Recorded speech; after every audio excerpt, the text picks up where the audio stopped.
you grew up in New York City. So guys, this is not a gal like in Montana on like a 500-acre ranch, right?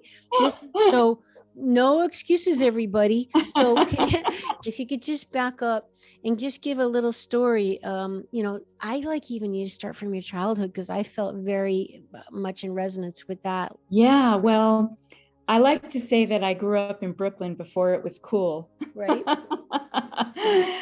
Which is true. And I had a very sheltered upbringing in the sense that I lived 2 blocks from my school. I walked to school every day. I was in the same class with everybody for 12 years. It was a really small community in Brooklyn. And because it was a Jewish community that celebrated the Sabbath, there was already this pulling away from the regular world. And so often on the Sabbath, we would have a lot of time to play. We'd walk around the neighborhood, the kids, and just play with one another. And we would take advantage of whatever nature there was. And actually, I was in a part of Brooklyn where everybody had a front lawn and a back lawn. There was at least one tree in front of everybody's house lining the block. But also I was small. When you're young, you're also small. So everything around you also feels bigger.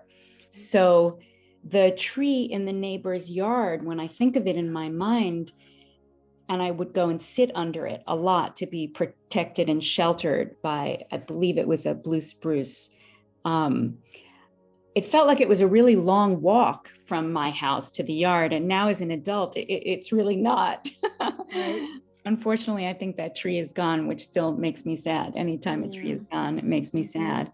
But I would go and sit under the tree and, I would read fairy tale books. And then I would just sit there kind of relaxing in the smell of the evergreen. And then I would kind of wish for, to see a fairy, or I was just sure the presences were there. I was absolutely sure that the presences were there. And I also really liked thunderstorms. I liked to listen a lot to the birds. And I think that's part of that.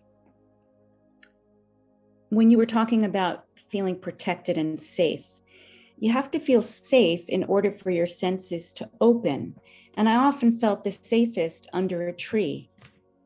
I would just lean my back against the tree and I would look up into the canopy, and it just felt like I could get lost in this. There was a kind of eternal element looking up into the branches, like it would never end. So it would already put me in a very special place. And it was just really one step from there to, feeling certain that there were other beings around that I couldn't see. I mean, I certainly always believed in the unseen when I was younger. And I think a lot of people do and then lose it because our schooling doesn't allow us to keep it. And there's so much pressure, and it's a different side of the brain. So that becomes more of a challenge. Although some people, young people, they're protected in that way. But in the city, certainly in Brooklyn, it was, it was all about school and grades. And then I just had this private world. I also loved Greek myths. I loved gods and goddesses that had feelings. They got angry, they got jealous, and there were, monsters and sea creatures. And I think in some of those early tales, I was very fascinated with the wise woman who lived in the woods, in the forest.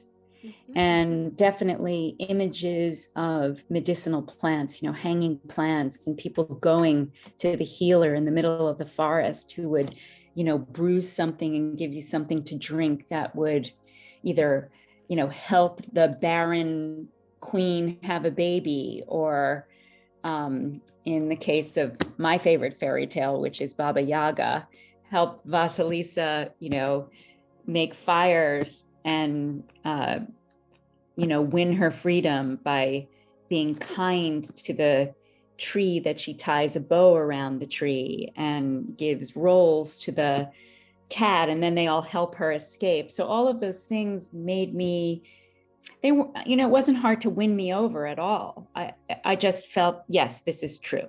Yep. It felt familiar. Yeah. Yeah. It felt more real, actually, than anything else.